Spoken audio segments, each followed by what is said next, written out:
Ladies and gentlemen, welcome back. Welcome back. Good to see you again.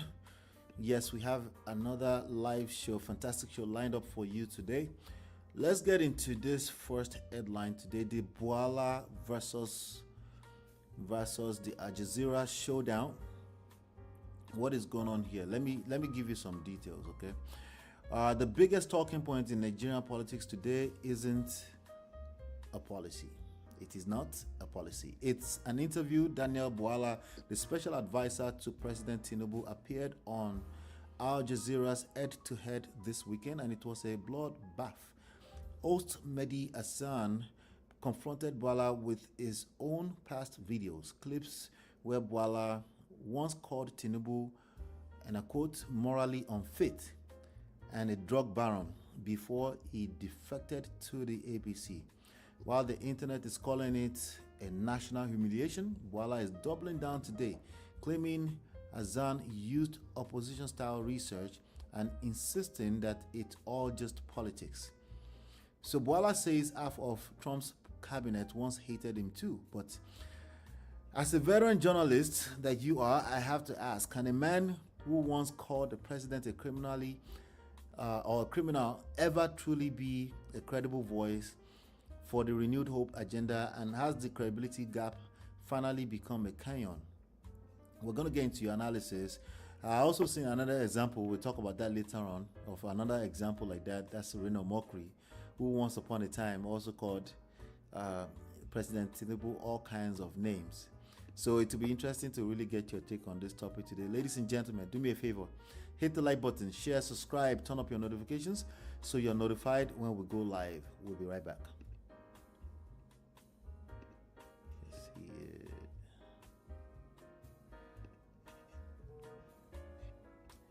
All right, let's go ahead and just get started. I'm having technical difficulties. Welcome back to the show, sir. Thank you so much. It's good to join you again, and welcome to all our viewers all over the world. Yes, welcome back. Welcome back. So my question to you again remains the same. Can we just brush this away, brush this under the rug as just politics, or there's a deeper issue here? Again, I give the example. We have this guy Daniel Bwala, who I'm also getting to know his name for the first time, but I'm sure you know him. But we also have Reno Mokri. You know, what's your analysis on this disgrace that we saw over the weekend? Thank you very much. Without assisting Daniel Bwala to downplay the implications of the implications of the gross humiliation and how he was thoroughly unmatched on the international stage this past week, without helping him to downplay the seriousness of the kind of a quandary in which he got himself. Let me first say that beyond what everybody is thinking about the disgraced personality of Daniel Bwala, this in itself is an incredible damage on the integrity of the media in Nigeria. The media industry itself is coming under the click lights. Why do I say that? How did the Nigerian media, an institution that has been accused lately, in the past they did so well. Do not forget that in the battle to get Nigeria to be on the democracy project, the media played no second fiddle to any institution or any other person in the country, alongside credible members of the academia in Nigeria, medical doctors, pro-democracy activists, and all that. The media took a front seat in the agenda to drive the military back to the barracks. But the same media that has always have this bipolarity of some people being progressive and really being unbiased, objective, and goal-driven. The other aspect, you have always find elements that did nothing or still does nothing other than protocol journalism. You know, the kind of journalism in which people genuflect, in which people fidget, and they want to kiss up to all kinds of uh, autocratic and authoritarian imperial rings, kind of a fascist agenda being foisted on the Nigerian nation through some media ideologues. That said, and why am I saying this? Is because you will wonder, how did people like Daniel Bwala, how did people like Reynold Omokri, how did they pass that scrutiny to have really escaped the scrutiny of or the eagle eye of journalists so much so that they could manipulate everybody almost to a point at which people have to even deal with the stress and anguish of mental health because of the way these people have acted so irresponsibly in the cause of pursuing very opaque political agenda. So what the Nigerian media could not do is what an international anchor at Al Jazeera has done successfully. You saw investigative journalism, accountability journalism, transparent journalism at its best. You know, we may not agree with everything the Western media has to dump on us. Sometimes we feel like, oh, the way the Western media hold our leaders in Africa to some accountability, that there is a double standard. Oh, yes, Charles Taylor, formerly of Liberia, could be arraigned before the International Court of Justice at Hague for war crimes. Oh, some Western leaders could act with impunity. They are never dragged before that court. Yeah, double standard in that regard. But when it comes to the real question of pushing back on corruption, fraud, and ineptitude in governance, kind of pre-mentalism and other kind of disgraceful agenda foisted on African people, particularly Nigerians, you find all these kind of games. For example, as Daniel Bwala was confronted with the digital footprint, with his own digital footprint, since he said in the past, the way he almost drove concerned Nigerians on edge with all kinds of stories about now sitting President Ahmed Bola Tinubu. Honestly, as an opposition spokesperson in those days, and who has now taken a flip, working for an administration that he vehemently opposed, all he could have said would have been, yes, those were my positions in the past. Now, I have seen the light. I do not really believe, or I take back everything I have said. That really would have assisted him. And I'm not here to coach him on how to handle his mess, because already he appears to me to be somebody who is obnoxious and annoying. And there is no better word to use other than, or no better phrase to use other than national disgrace, a personification of national disgrace. If you have had a former British Prime Minister describing Nigerian leaders and Nigerian politicians as representing the worst of fantastic liars all over the world, that is what you have now in the person of, I think the ultimate personification of that is Daniel Bwala. Daniel Bwala, excuse me, you saw the frustration of that journalist that, oh, This guy cannot even be pinned down on anything. Prevarication, outright stupid lying to the world, forgetting where he was, and then now that he's accusing Al Jazeera's anchorman as using opposition research tactics. This looks to me absurd. Why did I say that? Because it's almost like what the Nigerian well-known Yoruba Fuji musician sang. The police has arrested somebody. Is now saying, "Oh, don't take me through corners. Do not take me through labyrinths. Do not take me through alleys." You don't have to complain. You just have to get yourself, drag your butt, and get behind the counters at the police station.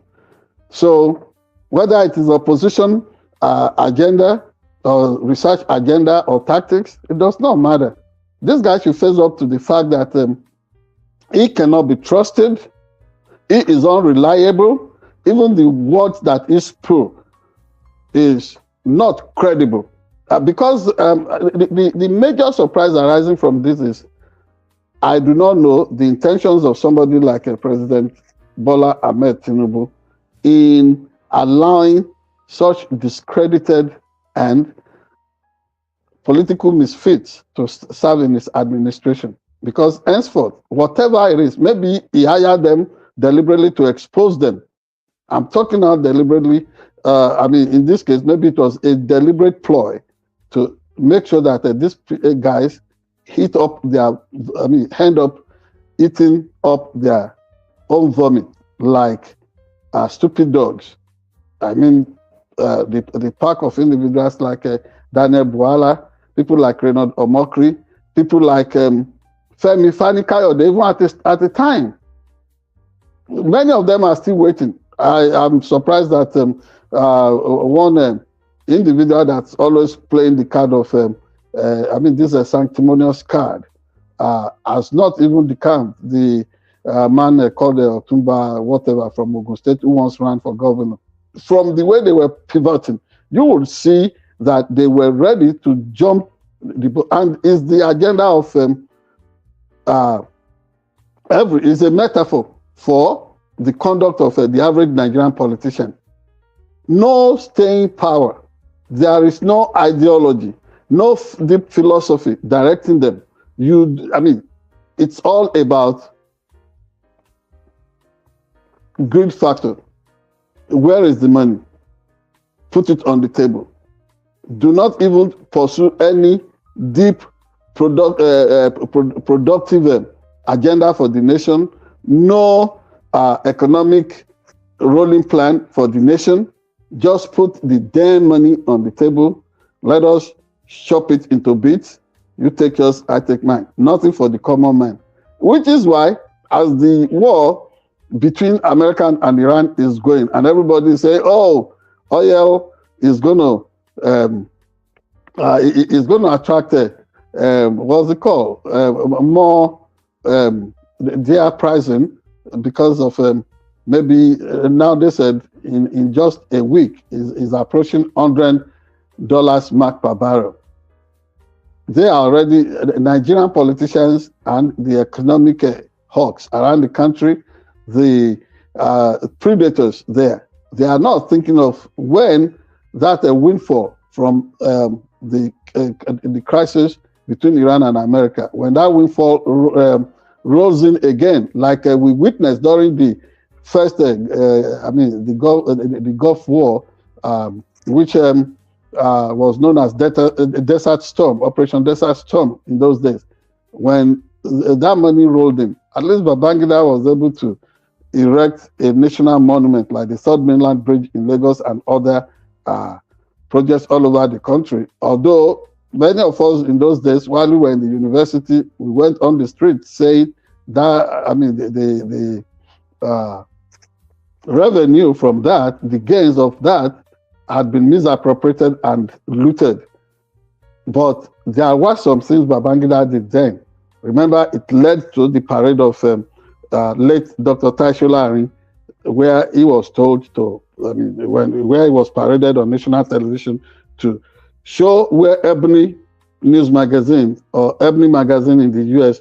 reported on those things. And the nation was almost boiling. But today is worse under these politicians who would always change views, would change positions in a chameleonic way.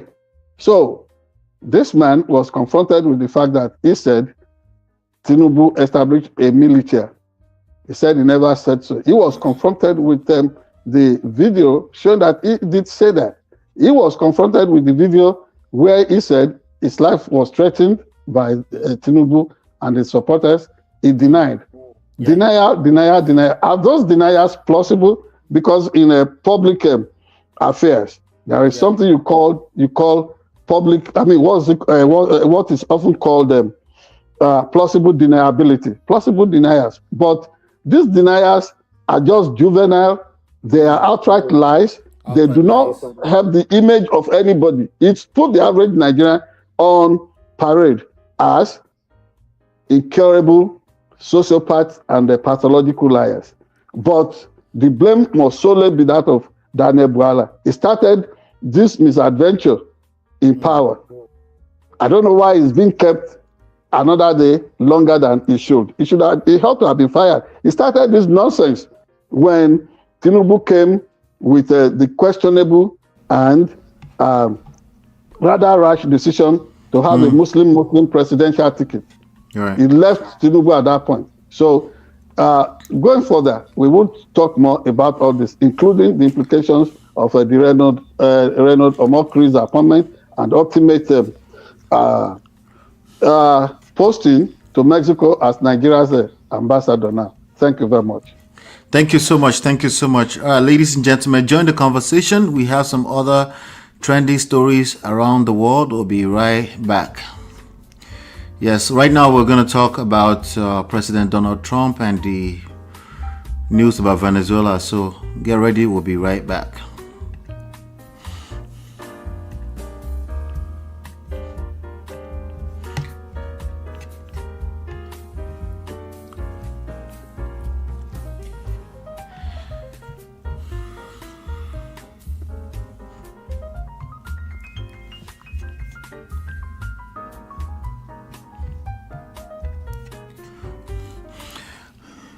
All right, welcome back. So, what do we have here? We have the Venezuela diplomatic pivot from handcuffs to handshakes. I think you said that before we started. Weeks after capturing Maduro, Trump is officially reopening the U.S. Embassy in Caracas. It's a move that has stunned the geopolitical world. The U.S. and Venezuela have officially agreed to re-establish diplomatic ties as of this morning, following Operation Absolute Resolve in January, which saw Nicolas Maduro captured and flown to New York. President Trump has decided to work with acting President Delcy Rodriguez rather than the traditional opposition.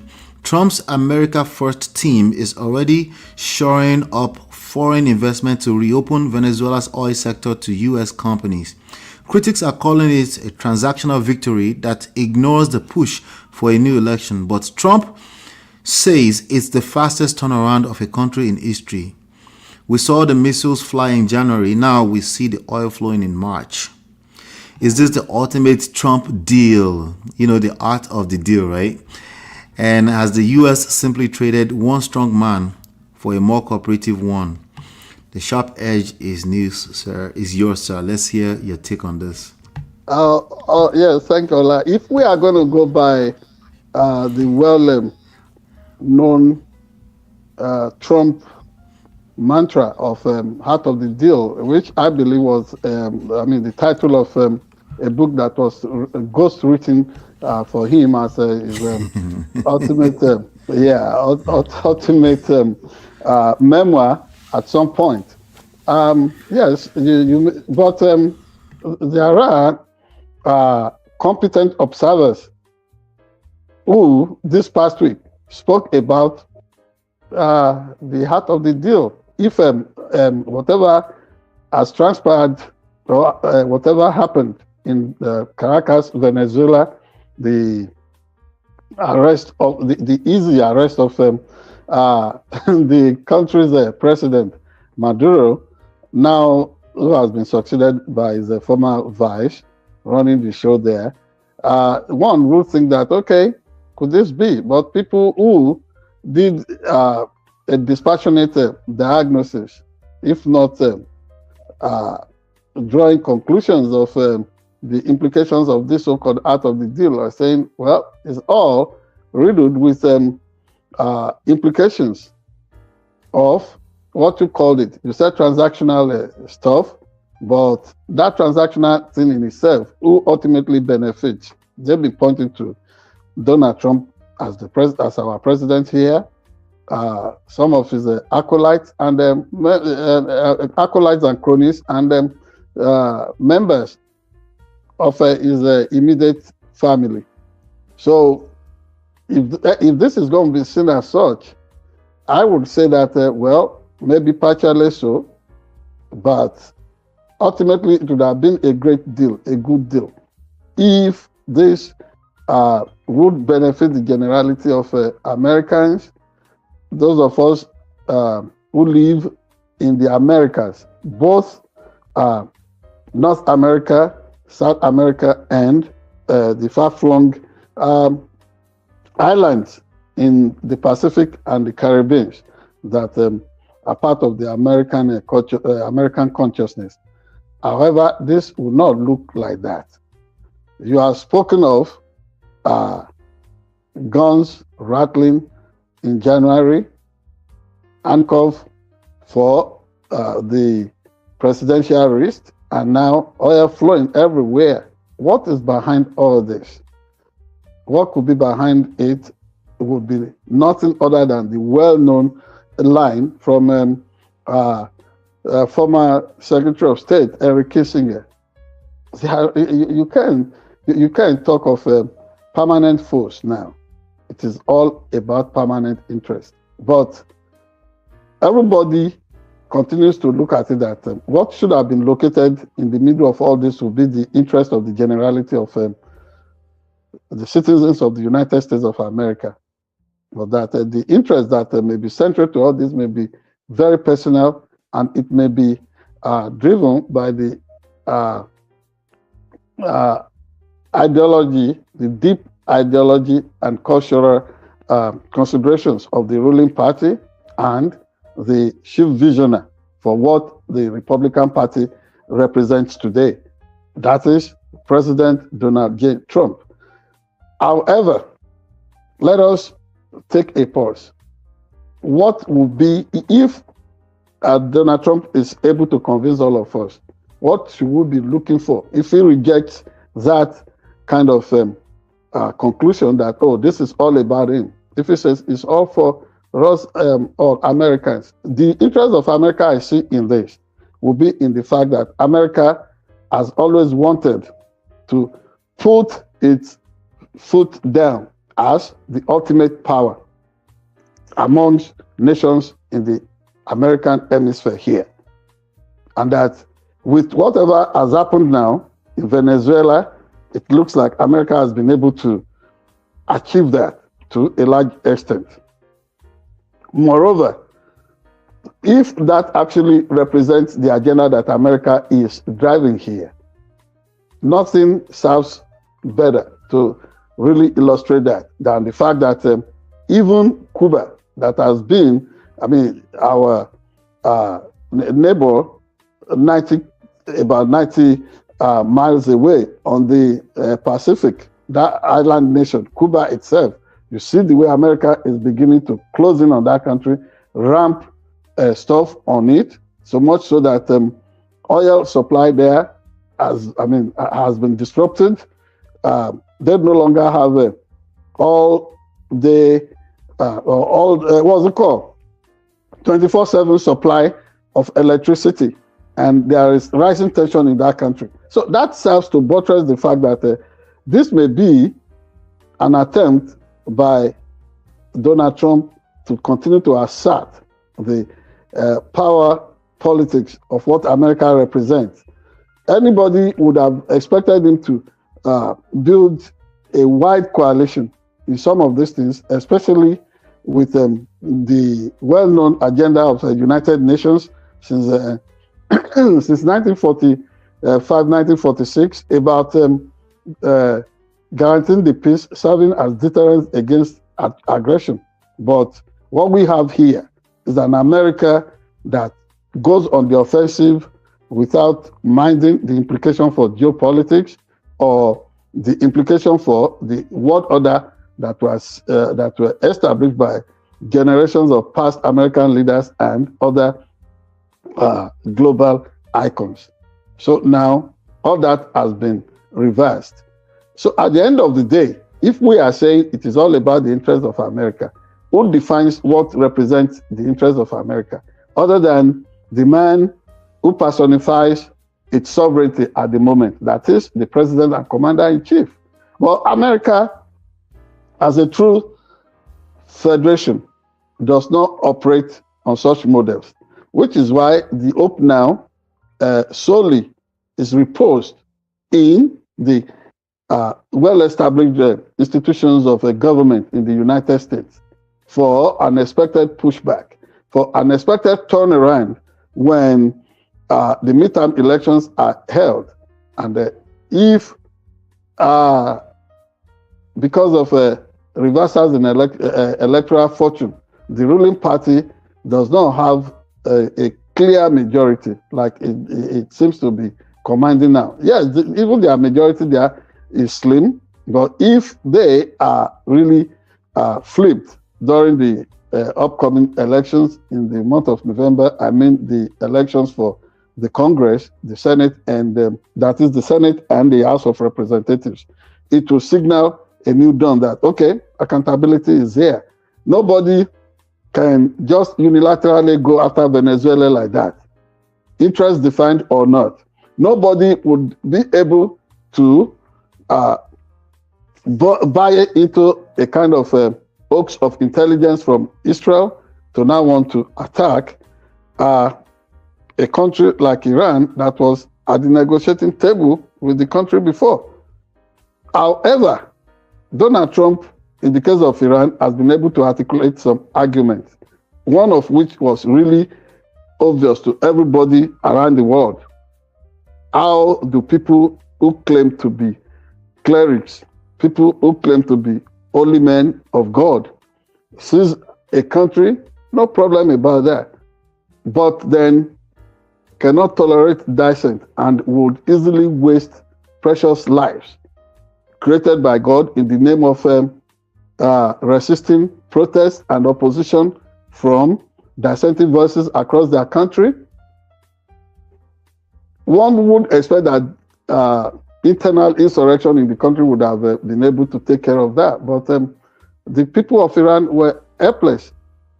And now Donald Trump himself continues to face internal investigation.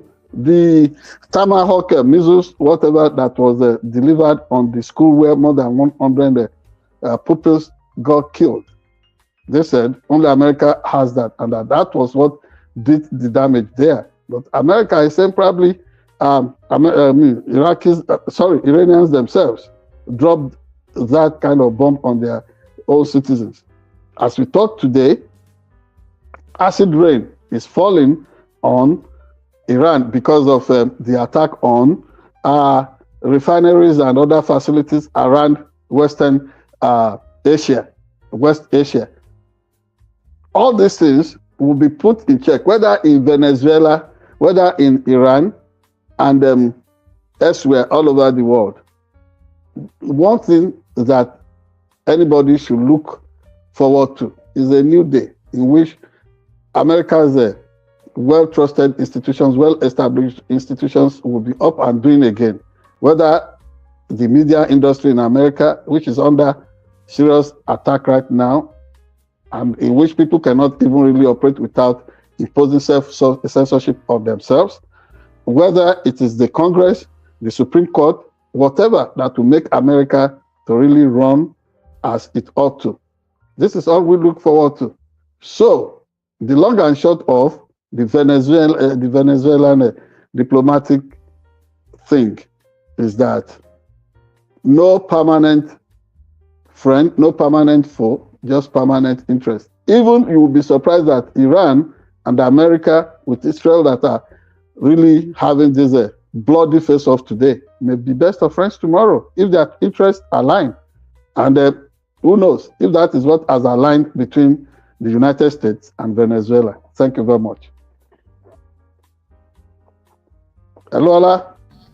Thank you so much. Thank you so much. I can hear you. Can you hear me loud and clear? Yeah, I can. Yes, I can. Because I noticed you're probably muted. Yes. Yes, I was muted. Ladies and gentlemen, join the conversation, please. Hit the like button, share, subscribe. We want to know what you think about this. Let's move on. We're going to be talking about the River State Cabinet screening right about now. And yeah, we'll be right back. We'll be right back.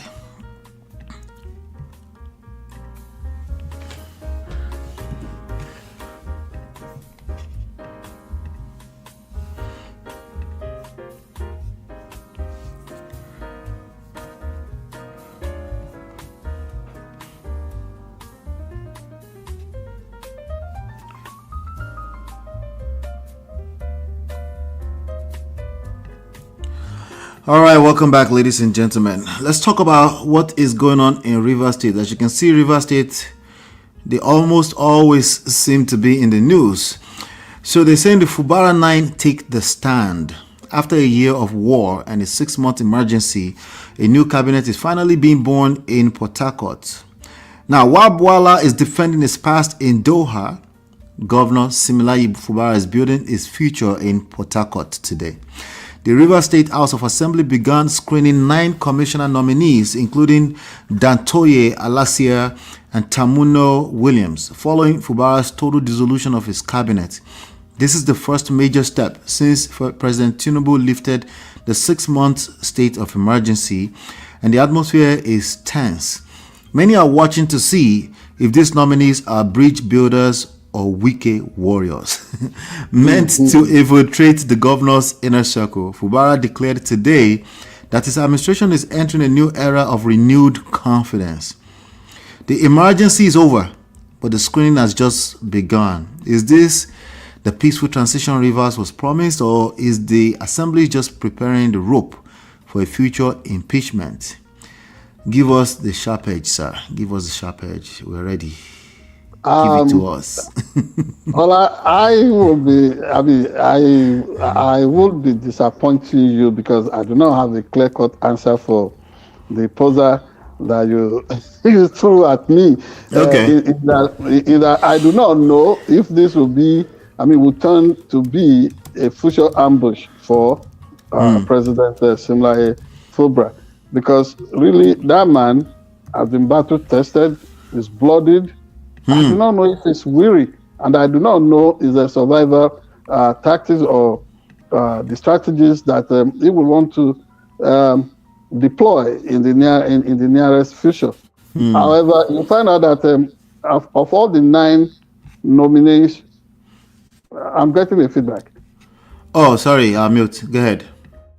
Yeah. So you find out that of all the 9 nominees that appeared before the House committee today in Port Harcourt, I suspect probably, I don't know if I got that report right, that maybe only 4 were really 5. 5 has been 5. 5 have successfully crossed the hurdle. And maybe 9 did not really meet the mark. So we would have to do further inquiry as to where the loyalty of the 5 that ultimately passed the test, where their loyalty, who they are pledging their loyalty to, we do not know. Let me give you this quote from the Punch newspaper, right? They say, he stated, distinguished colleagues, we have 9 nominees forwarded to this assembly by the governor, I guess somebody from the house. So at the end of the screening exercise, the house has confirmed 5 of them. And 4 of them, the House has chosen to take a deep breath, given their poor performance and controversies surrounding either their document, and they have not been able to show this August Assembly that they are indeed prepared to serve Rivers State, or that they are able. And we feel that they are not square pegs in square holes for the offices that they intend to occupy in the Rivers State Executive Council. On that note, distinguished colleagues, I thank you for your contribution. With your leave and in line with our rules, I will forward the resolution of this August Assembly to the Governor so that he can take necessary steps for the interest of Rivers State. That is a direct quote. So, on the face of it, let us look at that as probably the substance of what happened today from that from the Rivers State Assembly source, whoever spoke on behalf of that screening committee, and there may be some shadows lurking behind what has been given to us, because in Nigeria, you never know now in this day and time of Daniel Bwala, if anybody is really telling you the truth or just trying to take the citizens for a ride. However, anything flowing out of a Rivers State, you will you will understand that could be a microcosm for, that is a micro representation of the troubles of Nigeria as a country in itself. You never can tell. Those people who did not miss the mark, because the thing was televised live, and really some people did not do very well. You could see some people being rattled or being grilled on the issues of the conflicts of the what's it called? The records concerning death or birth, and what they claim to have been their, their resume not perfectly aligning. So you never can tell if these people are speaking the truth. But I would expect that nobody stands to gain anything from a protracted trouble in Rivers State. I think from the body language of Fumbra and Nyesom Wike, they may be up to trying to pursue genuine reconciliation. If any trouble is going to pop up at a future time, it may be because of maybe the second-term ambition of Simlaye Fumbra as the governor, because somebody on the board of Niger Delta Development Commission and NDDC is being touted as the favorite of Nyesom Wike to take the baton of governorship from Simlaye Fumbra already. He was asked this past week by the team of journalists who featured at his media briefing. It turned into a quarrel. Nyesom Wike never provided a straightforward answer as to whether he's grooming that individual at NDDC to succeed Simlaye Fumbra. And that will look so ludicrous to anyone, because one should think that in a true democracy, it cannot be the sole decision of one man to elect as to whether a governor would have a second term, as to whether a governor will have a single term, as to whether a governor will be succeeded by someone else. So all these things are there, and they continue to stoke the deep issues in Rivers. We do not know as of now. However, Wike is capable of anything. You would think that, he wants the public to feel that, he's a smooth operator. He operates with clear conscience. He is the one that will first tell you, unfortunate, the things that go on in this country. Meanwhile, he is he's principally responsible for some of the ridiculous things that go on in Nigeria. So, wherever you are focusing on, people like Daniel Bwala, you will remember Reynold Omokri, you will remember Femi Fani-Kayode, you will remember Ayodele Fayose in Ekiti. You would always remember Nyesom Wike. Today is having another victory lap. The Court of Appeal in Abuja has just ruled that whatever was done by the faction of PDP that held its Congress in Ibadan, or was it its convention in Ibadan, that remains quashed as earlier ruled by a lower federal court. And Nyesom Wike, instead of allowing the national executives of PDP to do the talking, he was the one who started throwing victory punches, victory fist over that earlier in the day, saying everybody must come together.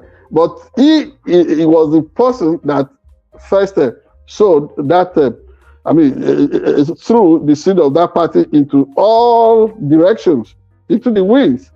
Today he's pretending to be working in the interest of the party. Sadly, PDP looks like a political party that is moving from the morgue to the country graveyard. Yet, Nyesom Wike has not given up on his obligation to act as the ultimate undertaker for this Nigeria's democracy. Because whatever emerges from this at the end of the day, it's not going to have the true semblance of what democracy would look like. It may end up as a caricature of the objective and the gains that should flow from true democracy. So, whether in Rivers State or in the Nigerian nation as a whole, Nyesom Wike continues to be a present migraine for the country. As for Simlaye Fubra, the governor of Rivers State, only the future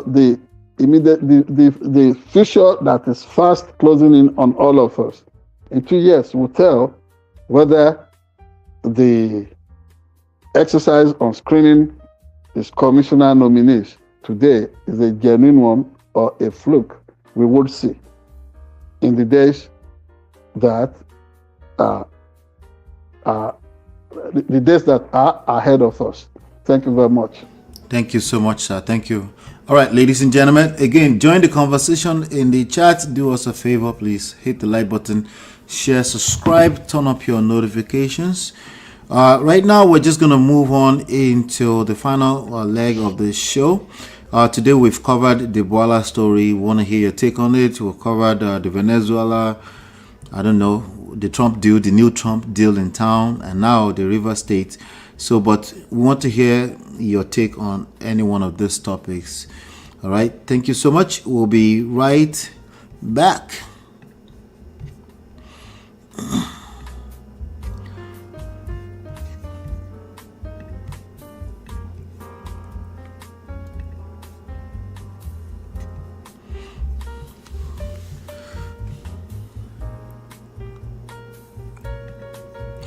All right, welcome back, ladies and gentlemen. Welcome back. All right, so there's something trendy today. I know you have a special for us, Chief. Welcome back to the show. We appreciate you as always, ladies and gentlemen. The publisher and editor-in-chief, High Chief Oladimeji Abitogun. Welcome back, sir. Thank you. So good to be back, and again, our deep gratitude to the viewers that we have from every corner of the globe, and I hope we continue to do a good job of making sure we grow this space and this community, whatever we do here. Thank you so much. Now, absolutely. Let me share something before you jump into it. So the Dangote Group, right? Dangote refinery raises petrol price today to 1,175 per liter. Yes, sir. Amid global crude surge. Is this isolated to just the global issue with the issues going on in Iran, or should we be worried? I want you to speak to that as part of your special, sir.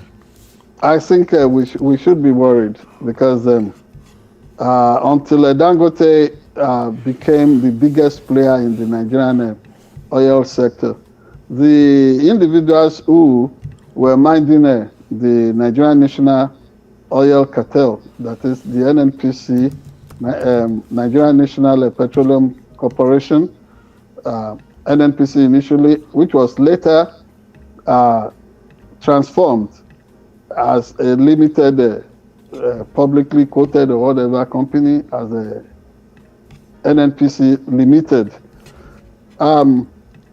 They did all stuff because before Aliko Dangote entered into the game of oil prospecting and refining in Nigeria, Nigerians were subjected to arbitrary and questionable price jacks, price surge from time to time. The thing would have continued to stay unchecked, uncontrolled, until Dangote brought in this policy of, okay, if the price of crude goes down, then the pump price should also be reflected. If anything went up in Nigeria in terms of commodity pricing, particularly oil, don't ever expect that it would in any way be guided by the rule of demand and supply in economics, or in physics, obey the law of gravity. Nothing ever came down in Nigeria. But Dangote was doing something great until this Gulf crisis, this war in West Asia between the United States, Israel, versus Iran, until the whole thing began. And so if today the price is going as high as $1,175, and that of diesel is even, it's even becoming way unaffordable. I think earlier today it was trading for the pump price per liter in Nigeria was 1,600 naira. So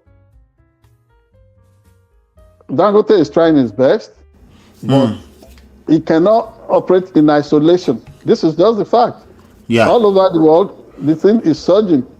You know what it is in the United States as we speak. In the last 1 week, it's gone up by 50 cents, and the average price is almost at $3, and probably people expect that it would go as high as maybe $4 per gallon. And a gallon, you will find 4 liters in a gallon. So do the mathematics. You will find out that Nigerians are really buying at par with the rest of the world. That is per liter. However, there is this concern. If Nigeria does all this, at the end of the day, all the gains coming from its crude, is it going to be used for the interest of the generality of Nigerian people? This is where the $1 million poser.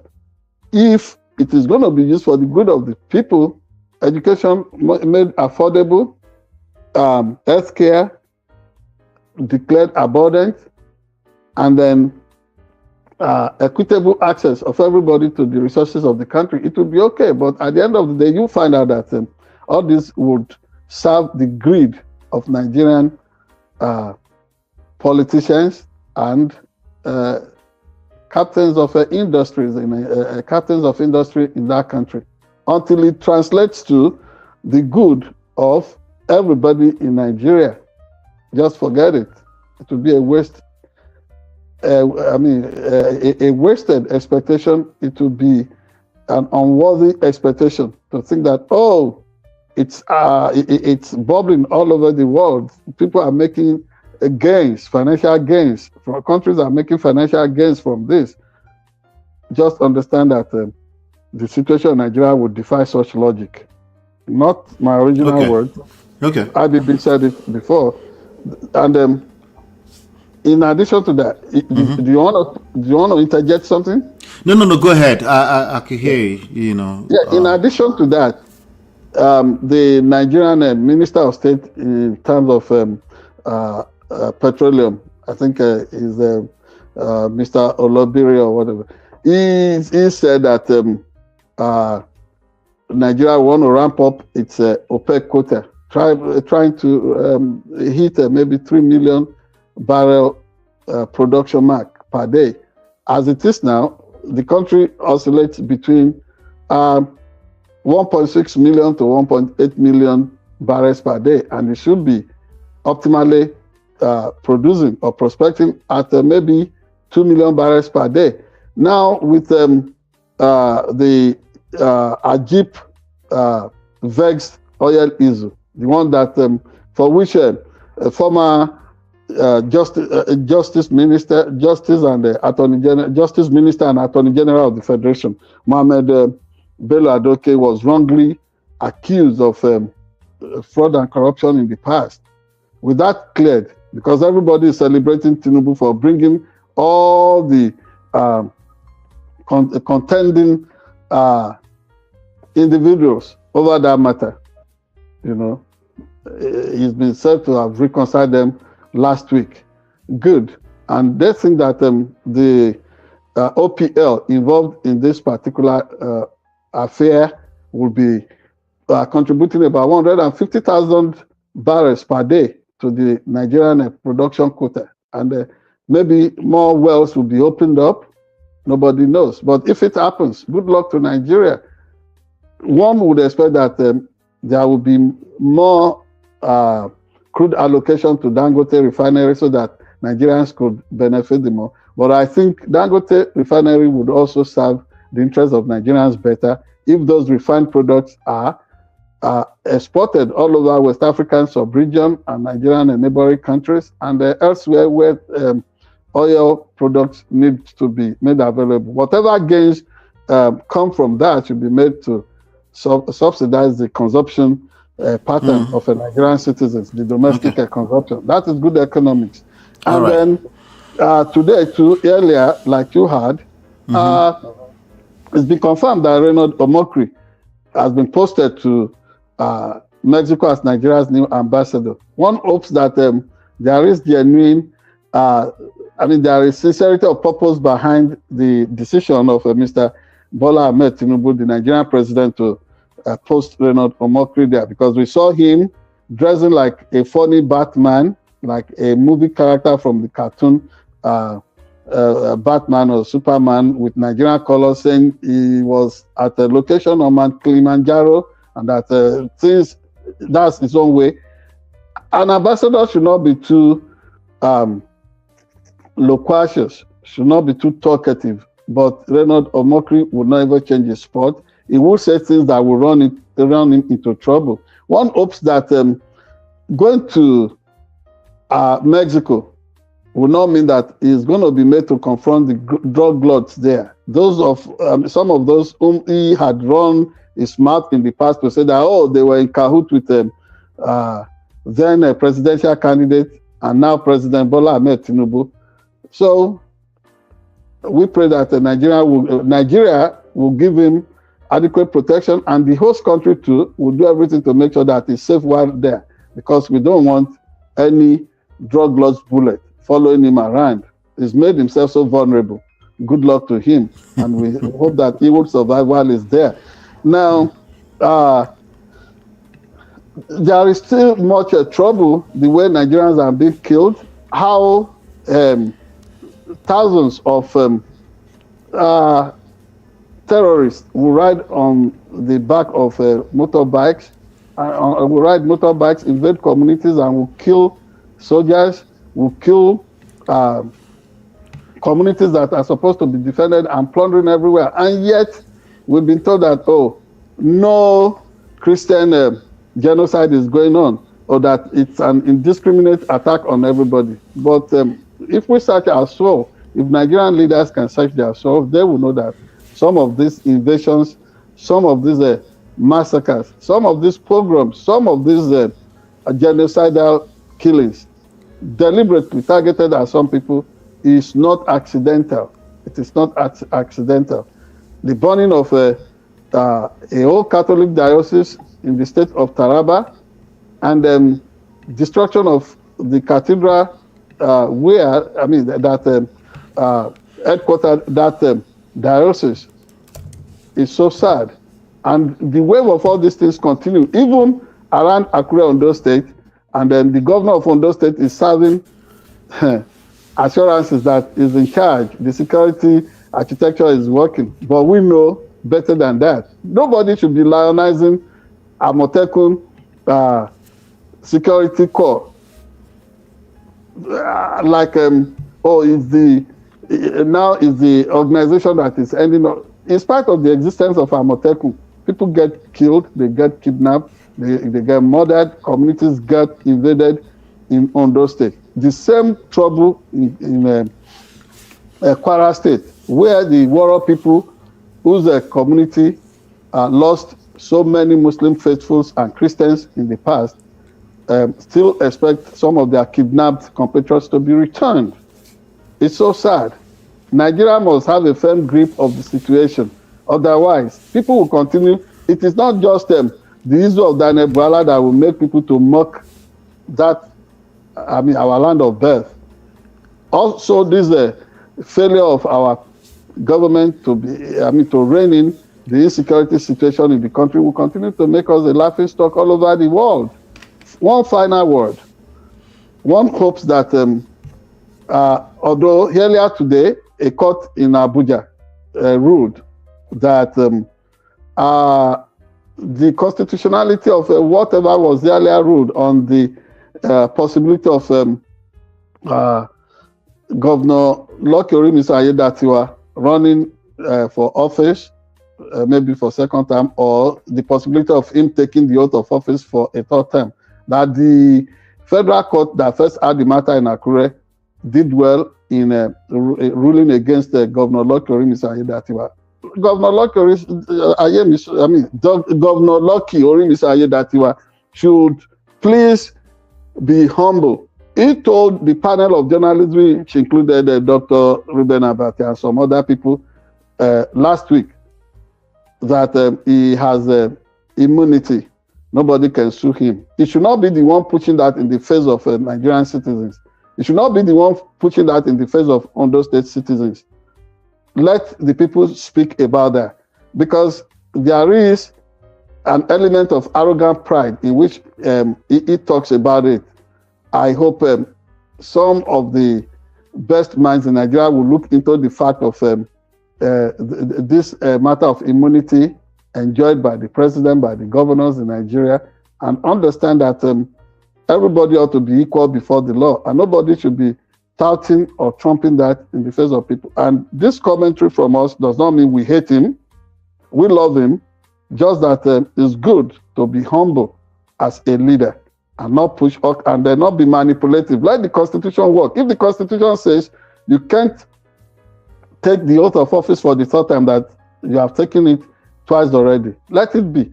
And then one reminder, Mr. Tunji Olubunmi Ojo, the current Nigeria's Minister of Interior, should not use federal might to want to intimidate the people of Ondo State. If there had been an ongoing arrangement that the governorship thing should rotate amongst all the 3 senatorial districts, for God's sake, Akeredolu was there from Ondo North senatorial district. He passed the baton to his former deputy because of the accident of death. That is Ondo South. Naturally, this thing should come to Ondo Central. And if it comes to Ondo Central, Ondo and Idonre axis had Mimiko. Let this thing come to Akure, Ifedore axis too.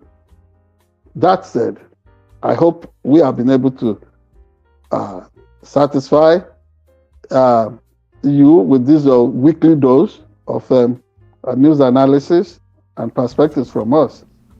See you again. God bless. Thank you so much. Thank you so much, ladies and gentlemen. Hit the like button, share, subscribe, turn up your notifications, join the conversations. Let us know your thoughts about today's analysis and the trending news. We hope, like he said, we hope to see you very soon. Take care. God bless. You are still on air, Ola.